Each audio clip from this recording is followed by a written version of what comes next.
What is going on, everybody? Welcome to another edition of the Clap Your Hands podcast, brought to you by Odyssey Sports, brought to you by Sports Radio 94 WIP, currently brought to you by the nice tan I've been getting during Look at my you, days Mr. out there. Training Camp himself. I know, yeah, I was out every day at training camp, out in the sun today, waiting for those Kelly Green jerseys to come out so I could give my official stance on which ones I thought the best were. But a lot of time in the sun for me right now. Kyle, you got a lot of time in the sun coming up for you. Got some fun vacations planned. But as of now, man, we are talking Sixers. It is, I think, maybe the first time since we started this pod. It's been, when we start, like last November. I feel like we always, when we started this, there's one main thing.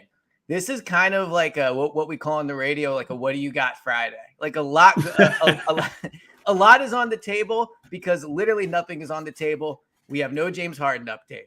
We have no, seems ever, Tobias Harris update. The NBA is yelling at Damian Lillard. Joel Embiid appears to be on his honeymoon. It's kind of a relaxed time around the Sixers, which rarely happens, Kyle, I would say.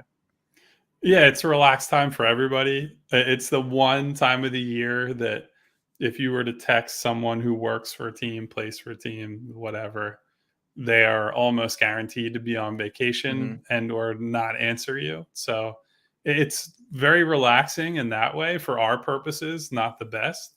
I thought it was very funny, though, that before I went to go retweet our stream that's titled, "Is the Sixers window closed?" And it had a reply before it even came up on Twitter that was yes. And then the second one was there was never a window. So Nice. optimism is just like spilling out of the fan base right now, as you can tell. And, we're going to give them a nice positive. No, we're not. Podcast, no. Well, look, we do have some questions. I know you did a mailbag. We have some good questions from that. I want to talk to you about, and this will all kind of tie in, like, how have the Sixers caught up to other teams in the East? If you even think they needed to caught up, like there's an argument to be made. They were pretty level with them to begin with. But the first topic, I guess we'll get into, someone that, to your point, like, yes, it is a slow time for content, but if Charles Barkley has a microphone in front of his face, he is going to create content. He is going to say something interesting. He's a content machine, man. He is a content machine. Obviously, respect him for that. So he also is someone that must not listen to a lot of Sixers fans because his perception of the Sixers is much, much different than a lot of other people's right now. He spoke recently and he said 4 teams he thought were legitimate, or I think he said only one of 4 teams that were legitimate title contenders next year. He had the Los Angeles Lakers, which I guess, but was kind of random. The Boston Celtics, the Denver Nuggets, and everybody's favorite team, the Philadelphia 76ers, squeaking into the top 4. No Milwaukee, no Miami. I don't know if he's factoring in Dame Lillard being there or not being there, but the Sixers made Barkley's list of only 4 teams. What do you think about that? Were you surprised when you first told me about this over text? I thought you meant like one of the top 4 teams in the East, not just one of the top 4 teams in the league overall. So clearly very optimistic from Charles Barkley about the Sixers.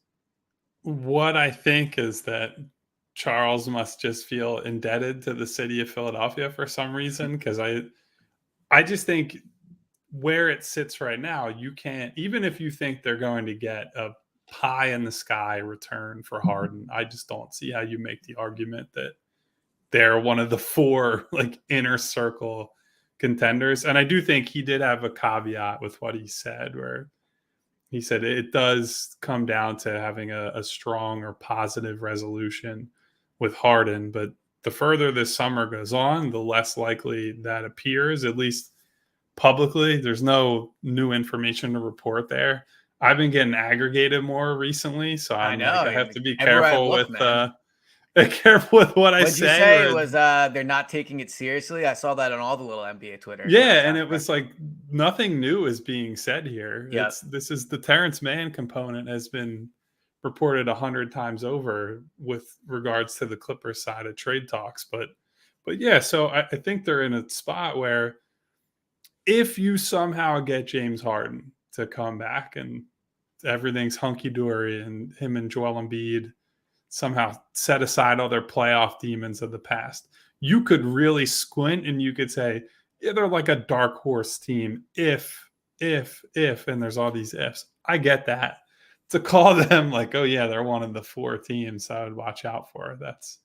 That's a little too strong for my liking. I mean, like, let's look at the other side of it. What is even the best possible outcome from a James Harden trade at this point? Like, what is the best scenario you in your mind Right. can make up right now that returns them, 3 good players, 1 great player, whatever it is? I Well, don't think it's that good. So I don't know how you could call him a contender. well, so let me take two pass with this. We'll go down one of them first. One is you say what the best possible outcome is for the James Harden trade. The best possible outcome is still Damian Lillard. Like if you saw what happened this week with the NBA yelling at Lillard and his agent, I do wonder if maybe now they've gotten to a point where the NBA is going to be like anywhere but Miami, because it's going to be a bad look if he ends up there. It sets a precedent of just, I mean, like the precedent's been set already, but this is viewed as an extreme example of a player sitting there and going, I'm literally only going to go there. So I do wonder if after that memo was sent, if there's going to be some behind the scenes, like backdoor NBA stuff, as Sixers fans know about, right? Like getting Hinkie pushed out. There's a time they nixed the trade of Chris Paul. I know there was a different situation with the ownership and whatnot, but regardless, I do wonder if we've now entered a world where Dame Lillard could be open to other teams. And if it's not going to be the Heat, Boston is probably out of it now with the Jaylen Brown Supermax. Like, I don't know. The Sixers do have, at that point, the best trade package with Maxey, obviously. Then they also have expiring contracts. So if I would say the chances of Dame Lillard coming to the Sixers are like 15%, maybe a little under 20 if you really want me to feel optimistic that day. But it does feel like it's going up, at least with Miami not yet getting the deal done and now the NBA starting to get involved. So when you say what the best case scenario is, it's probably acquiring like a top 8 player in the NBA right now. I don't think they contend with Dame and Joel and a bunch of just like guys. I think basically. I disagree with you. You think if they have Joel Embiid and Damian Lillard, they're not like a top 4 team in the NBA? Not this year. No, I think maybe next year you could talk me into it. I just think the version of a trade that gets them Dame, if you send out Harden and Maxey, your team is just not going to be that good. There's just no way that you can make a team that is built to survive in the playoffs. It's like we've seen that Sixers have very good top heavy teams and what the results are from that, right? Like I think this year in the playoffs, they're deeper than they've been in the past and their stars let them down, which is unfortunate. Yeah. But like the 2019 season, they lose to the Raptors. They couldn't take Joel off the court for like 2 minutes. Mm-hmm. They'd lose. Teams are going like an 8-0 run. But to be fair, they had nobody close to Dame in that series. I mean, they had Jimmy Butler, who now has gone to how many? He's gone to 2 out of 4 of the last finals. Right. But that aside, I'm saying in that specific series, he only had, if I remember correctly, maybe 2 like outstanding games. Now, 2 out of 7, as we know with James Harden, as we've discussed, is not a small amount. But game 7, only had like 17 points.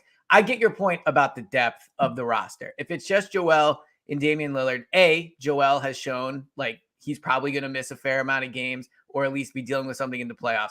But if I have a healthy Joel Embiid, and again, Damian Lillard, this is why, and I believe it was when Doc talked to Bill Simmons, he kind of described the ideal guard for Joel. Like Lillard is the ideal guard. He takes off the pressure from Joel. He becomes the main or the best player on offense from the perimeter. He is somebody that you can give the ball to in crunch time when Joel's maybe not getting it done.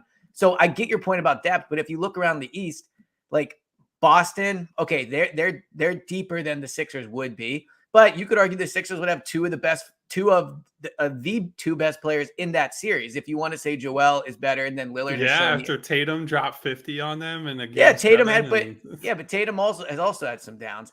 I get your point about the depth. The depth would be a problem, but they would have the 2 of the top. You're like players. You're fumbling all over yourself to try to make this point. It's not that crazy. Says to me that it doesn't need that much fumbling. I might be fumbling because I'm maybe getting heat exhaustion from being out in the sun at training camp. But they have Joel and Dame. Like that's it. Roll anybody else. You roll out PJ. You have Paul Reed who can play the 4 next to Joel. Like you don't need that much more at that point. I don't agree. Like Miami's whole run. Just a recent example, Miami's whole run to the finals was not like, oh man, I mean, Jimmy Butler had some great games, right? The whole thing was they had a bunch of role players that went crazy. They had enough depth and enough guys that's what got them there. Like, yes, Mhm. they have Jimmy Butler and Bam Adebayo, but like Caleb Martin is like carrying them for an entire series, essentially. The Nuggets, yes, they got MVP level performances from Jokic, but they also had Murray. They had Bruce Brown in a big role off the bench. Jeff Green giving them good minutes off the bench. Caldwell Pope, who's been on multiple title teams now. There's no real proof of concept for a 2-star, no depth team winning titles, right? Like even like the all-time great teams we think of, like the Shaq and Kobe Lakers, right? Mhm. That's Robert Ory and Derek Fisher and Rick Fox and like a bunch of guys. They have a lot of guys that you can remember that were good in roles. Like, who are those guys? If you trade Harden and Maxey, it's what? Who's the third guy on that team? Is Well, it so Tobias Harris? it would probably be Tobias, assuming you move Harden somewhere else, and that's how you get the money down. But hold on. So the teams you talked about, Denver, you're right. They had better depth, but they had the two most important things to start, which is Jokic, who top 10 player in the NBA, and Jamal Murray, who is also a very good player, right? You look at the Lakers, they had two great players. The Sixers currently, assuming Harden's not going to be here, have to complete the first step of getting that second great player. So you're right that if they traded Lillard, their depth would take a hit for sure. It would. But you're acquiring the most important piece before you worry about the rest of those players. Like Jokic and Jamal Murray make the players better around them. Jeff Green, you brought up. He's a nice player. Jeff Green at this point of his career is not, like getting a ton of money type Well, I guy. didn't even bring up like Michael Porter Jr. or like Yeah, he's a he was better like a one. max player at this point. Yeah. So Well, the Toby's a point max player, to is be fair. there's not real proof of concept, especially with the way the CBA is punishing teams for being a top heavy roster. Like, you're incentivized to try to have a deeper roster. I mean, I don't see how that version of, because look at it this way, their only additions have been minimum guys, right? Mhm. So on paper, Harden and Maxey out, Dame in. We'll set aside any kind of other stuff. Yeah. The starting lineup is what? It's Joel and Dame. Great. And then it's PJ, Tobias, and DeAnthony Melton, I guess. Like, I mean, that terrible? it's okay, but Well, yeah, what I think happens you're once you take one of undervaluing those guys off? but I think you're undervaluing the Joel and Dame part of the lineup. I get your point that yes, that I PJ, think but they'd win a lot of games. I think there's yeah, a difference between they win a lot of games and, oh, they're a contender. And beyond that, one, are they staying healthy? Dame's had his issues. He's a small guard, and they tend to age about as well as milk does. I So know, yeah. that's not a good I mean, it would be guy, a I 1 or think, to 2 year pair with shot. Joel Yeah, necessarily. it would be a 1 or 2 year shot. And I think it's really a 1-year shot, and it's next season. Like, I just Yeah. don't think, and that's bad. Like, then Dame's another year older. It's like, what are we Well, I doing think here? look, when you trade Maxey, you're basically, and I'll ask you this to kind of keep going down this road. Your opinion on the depth. How do you think Morey would feel about it? Like, we can have our opinions of it, but he would fall on one side of it. He either thinks he would trade for Dame and everything would be okay, or he is of your side, which is, yeah, you have Dame, but you've given away pieces and all those things. Like, where do you think he would fall on it? I mean, his history suggests that he's a stars at all costs guy. And Right. if you look at his track record, that's what he would do. It's like he'd make that move. Now, I do think there is, and it's been reported, it's widespread that they've said, you want us to trade Maxey? That's a firm no. It doesn't Mhm. really matter who you're offering. And now some of that, as I've said throughout the process, is there's an understanding around the league. Dame wants to go to Miami. So nobody's going to say, oh, yeah, you can have our best young blue chip prospect and we're going Right. to put him on the table. Because that really has all downside with no upside, because teams have been thinking, yeah, he's not going to get traded to us regardless. Let's not upset our future building block guys. And in Maxey's case, that's like a double, it's not double jeopardy, I guess, but it's like doubly bad because Yeah, of the it's not extension ideal. thing, where you're trying to send the message like, hey, we're trying to preserve cap space next summer. We're going to take care of you eventually, blah, blah, blah. And then to throw him in trade talks when he's not going to probably make the difference anyway. Mhm. that'd be a bad look, I think. So I don't think it's going to happen. But even if it did, I would argue I would almost rather see them trade Harden for role players and then let Maxey have the keys for a season, see where things play out, and you see what happens next offseason. Yeah, so I'm not against that either. Like, I have fully talked myself into, we were talking a little bit before the pod, like, is Maxey overvalued or undervalued? I'm fully in the camp of, like, I believe in Maxey taking a leap next year. I think having Nick Nurse will help. I think he's improved every year. I've seen it with Jalen Hurts, not apples to apples, but we've seen that guys that improve early in their career and like show they can make big leaps. I won't count against them doing it again. But so when we started all this, I said there were two paths to kind of your question. One was the Lillard path. The other one was like, can the Sixers be a top 4 team, according to Charles, top 4 in the NBA, like as currently constructed, or whatever they trade Harden for, whether that's a package of guys from the Clippers or let's say a Pascal Siakam, someone that's not Dame, like they turn Harden into something, or let's say Harden stays. I think they can absolutely be a top 4 team in the NBA next year. They were a top 4 team in the NBA last year. And while they've lost pieces, if Harden is back, and let's give him the benefit of the doubt that he comes back and plays hard, I think we both agree they've upgraded at head coach. The East, like when the Celtics lost Marcus Smart, I know they got Porzingis, who might be a bit of an underrated kind of addition. I think he was pretty good the last few years of his career. But if you lose Marcus Smart, are the Celtics still as good as they were? Are they as legit contenders? The Bucks are very good, but they're older and maybe their window's kind of closing. Look at the West. I mean, it's hard to come up with teams. So yeah, I absolutely think the Sixers, as currently constructed, like with Maxey, Joel, Harden / whatever you get for Harden, Nick Nurse. I mean, they've been a top 4 team in the NBA, arguably the last 4 years. So I think while there's a lot of frustration, and I'm sure the Twitter mentions on if the Sixers window is closed is very much like, yes, it is. If you have Joel Embiid, like you are a top 5 team in the NBA, basically just off that. And then if Maxey takes a leap, if Nick Nurse improves this team, I think Paul Reed will be better. I really do think there is a path to, as currently constructed, us entering the playoffs and the Sixers having the top 4 title odd. Yeah, I mean, I'm going to try to avoid being like full doomer mode this right. season. Yeah, I know you're getting pinned into the doomer corner, which I'm not. Yeah, I was Mr. Optimism, and things are different now, and et cetera last year, and we all saw how that ended for everybody. It was a long game 7. Yes. So I won't quite be Mr. Positivity this season, and I understand all the. I am not super optimistic though about this coming season. All right. Obviously, as the Sixers have said behind the scenes, or actually in public as well, let's see where the roster is in late September, early October, rather than what it looks like in July. Unfortunately, there's not a whole lot more happening this offseason, right? Most of the guys who are any good are all on teams, and there are not a ton of trades, impactful trades anyway, made in late August, early September. Now, there are certainly exceptions to that rule.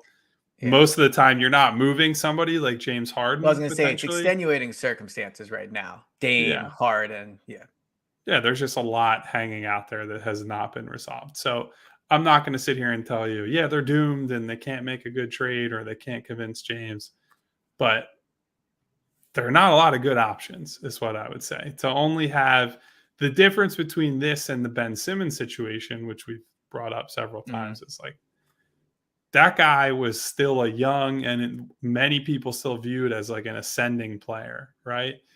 Whatever we thought or I thought of Ben Simmons, there was still that idea that, you put him in the right system, get him out of Philadelphia where he's not happy, so on and so forth. He's going to take off. Like when Brooklyn traded for him, was like, this is the best possible scenario for Ben Simmons, and they have him under contract. People thought they lost 3 the trade. more seasons. Yes. So on and so forth. And that obviously ended up being wrong. But there is no sentiment like that regarding James Harden. There are still people who think he's a good and productive player, including the Clippers. But I don't think anybody is like, we're going to pay whatever it costs to get James. If we can get James at a cut rate deal, sure. But this is a guy that, whether you're looking at the on-court stuff or the behind the scenes, when you hear him, there are rumblings suggesting yeah, this guy didn't think he had enough freedom under Right. Doc Rivers, or like he wants to be the guy. If you're a team like the Clippers and you hear that, are you like, oh man, I really need to get that guy on this team that they Well, already have apparently not. Kawhi, who's Yeah. better than him, at least as long as he's healthy. So I don't know. I don't see anybody offering a real deal trade for this guy. And in that case, do you think that the only other realistic path is you convince him to come back and hope that him and Joel are good enough to win? And then it's like, Right. it's the same conversation we had at the end of the year. They both look like guys who are not cut out to be the front of the franchise type leader when you really need them. I don't think Morey's going to trade Harden for a deal where we do a pod on it and it's like, wow, I can't believe they made that trade. Like my guess is if Harden gets moved, it is going to be a deal where we go, okay, this is why you waited. This is why Morey waited. Like he's a star hunter, those type of things. And while they have lost pieces this offseason, like they lost George Yang, they lost Shake Melton. Trying to think who else, Jaden McDaniels, right? Are those the 3 free agents they've lost?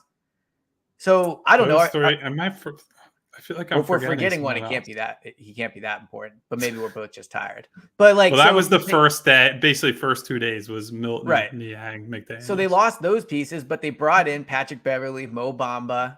They brought back who I think Paul Reed in a bigger role. So I think you could even make the argument, and I'll stay in my optimistic corner today. Like, I don't know, is the roster that much worse? Like, we're so concerned about the depth from last year.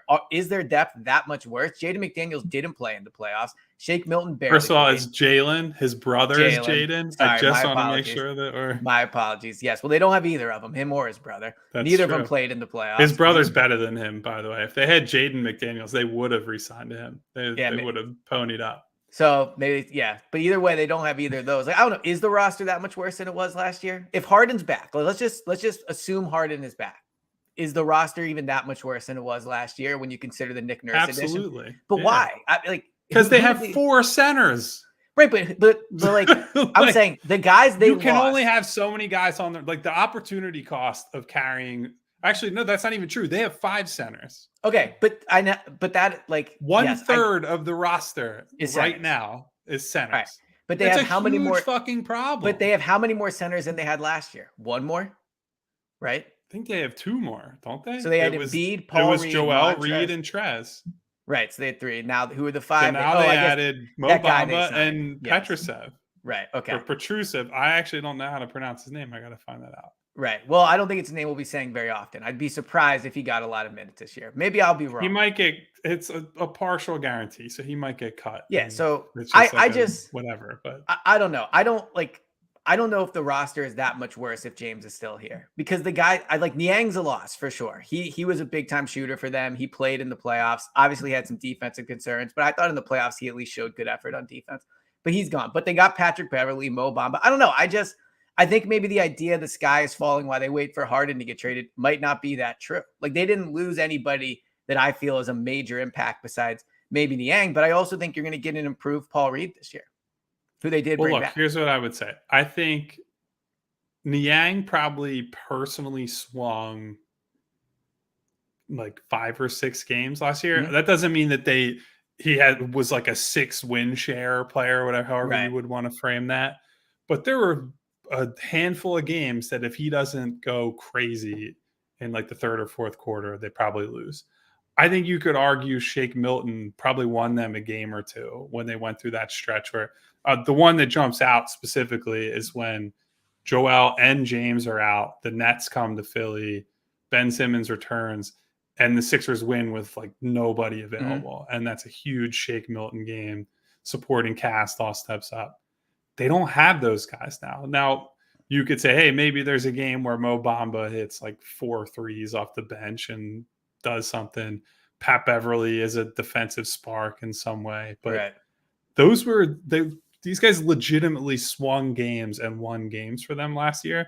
So I think it's naive to just sit here and say, oh, yeah, they're just going to like make those games up somehow, especially when normally the way you would say you do that is, well, they won't be here, but maybe Harden is healthier, right? Like he missed that month or however much time he missed. Yeah, Maxey missed early in the season. But you're betting on a guy who's getting older, who we know his off-court habits in terms of the lifestyle type stuff. and he doesn't want to be here for all intents Right. and purposes. So are you able to make up for the role player losses through your star equity? Probably not. The other thing is, do we think Joel is going to have as good of a year as he had last season? I feel like even if you say Joel's an elite player, he's going to have elite production again. I think very easily he could have a worse year, could shoot poorly from mid, or not poorly, but shoot a little bit worse from mid range, be a little bit worse in crunch time. Doesn't have to be actively bad, but just come down a little bit. He's like a 28 point per game guy, gets the line a little bit less. Their margins start shrinking and shrinking and shrinking and shrinking. And so that's the one thing I would say. They're not that far from things going totally off the rails. So I feel like today we're doing like glass half full, glass half empty. We've kind of gone down that path. But I just think I'm like glass quarter full on this. Well, this is what I was going to say, actually. Where I think maybe we could agree, though, is I don't think the glass is quarter full. It's funny you said that because that's where I was going. Like, yes, they have lost some role players. They have also replaced those players. Maybe the role players they lost were a 10 out of 10, and these guys are a 7 out of 10. And maybe over 82 game season, you're right. Like, that small difference is a difference between them being a 3 seed, a 2 seed versus a 5 or a 6 seed. Like, maybe it is. Maybe the East is more competitive. I just ultimately believe that the season is going to come down to the main pieces on the team. And I think Nick Nurse will be an upgrade. The Joel being better thing is interesting because last year before the season, I got into like heated debates with my friends where I'm like, there's no way Joel is going to be as good as he was last year. He's not going to win MVP. It's tough to, be that close. And he did. He did. And also every year, I think, and me included, has been part of this saying Joel's due for an injury. We know he's injury prone. He's going to get hurt. And for the most part, like, yes, he does sit out games and stuff, but it's been a while since he's had an injury in the regular season where he missed like 7 weeks because it was a big deal. So maybe with Joel, and this is, glass half full Elliott right now, we always wait for it, but it never actually comes. Like, he is going to probably be top 3 in the NBA in scoring again. He probably is going to play 65, 70 games, or maybe not 70, but like around there.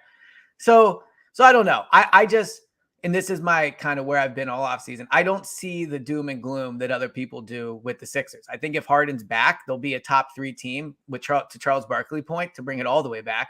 I think they can absolutely be a top 4 team. They were a top 1 team after game 5 of the Celtics series. I think they can definitely get back to that point, especially with a better head coach. So I don't know, maybe I'm being too glass half full, but the next question I would have for you is, we've talked about this a little bit, but to maybe shift topics, like, do you think other teams in the East have moved? Like, have they widened the gap? Do you think the moves Boston's made? Milwaukee kind of is team running it back a little bit, but like, where do you view the Sixers in terms of just from the offseason? Do you really think the other teams have made a big gain on them and widened the margin?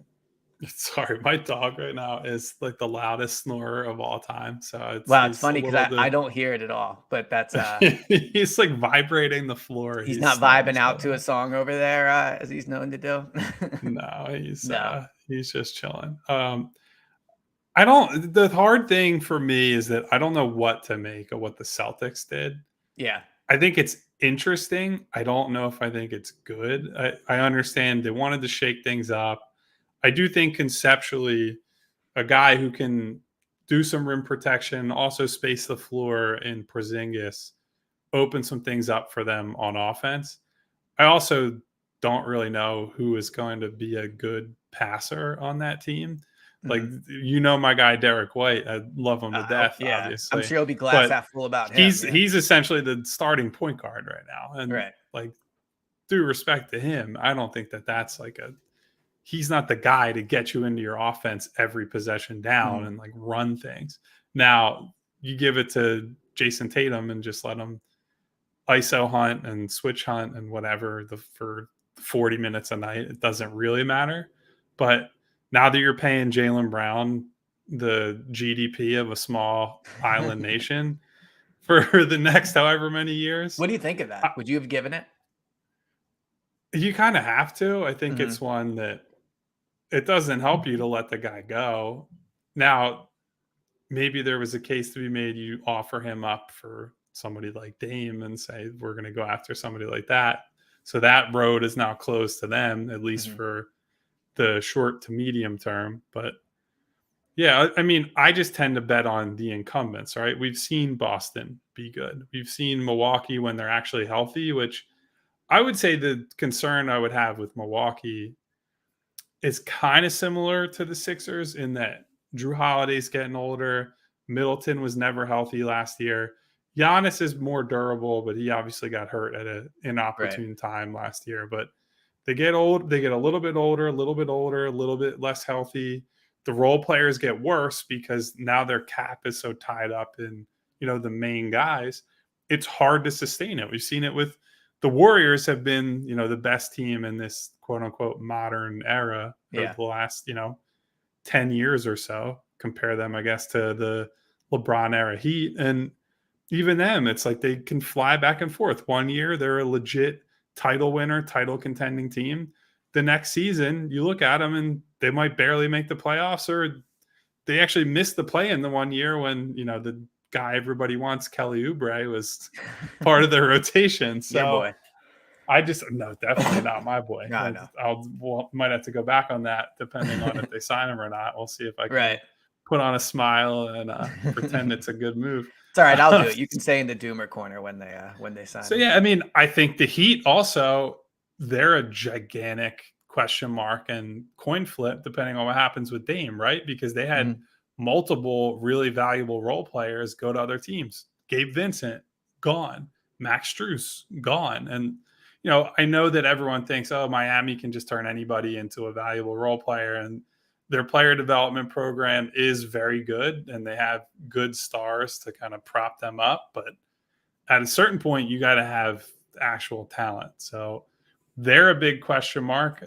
After that, Yeah, like, I don't know if I believe in the Cavs. Oh, did you see this? This could be fake. This could be like fake NBA news. Maybe I just saw it on my timeline. Like maybe Donovan Mitchell is saying he's not going to resign there or something like that. There was some rumblings that maybe he could be I think he available. still has like a couple Does he? years, Okay. though. I think, at least if I remember, I think he's got at least this year and next, if I remember. Because that could be a surprise, like all of a sudden Donovan Mitchell's on the Sixers type thing.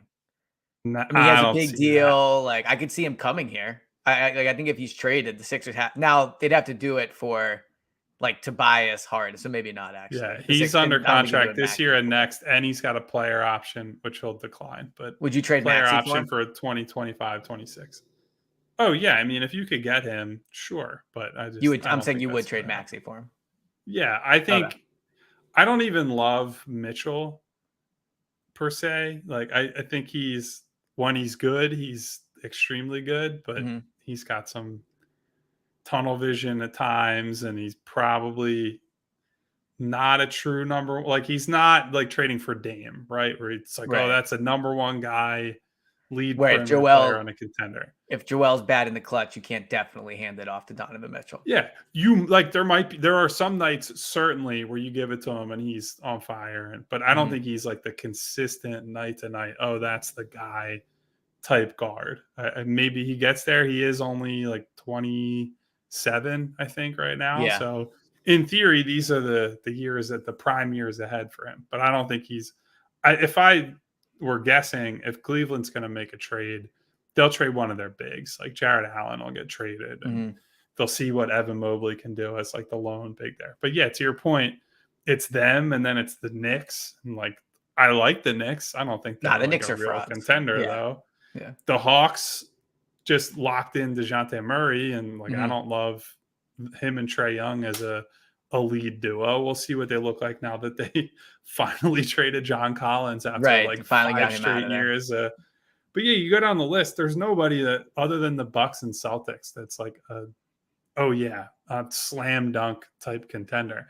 Like the seeding is going to be very interesting, like it was last season, where there was a lot of back and forth in the middle of the year. The Sixers kind of pulled away toward the end, but yeah, the seeding battle and who gets who in a second round series will be interesting.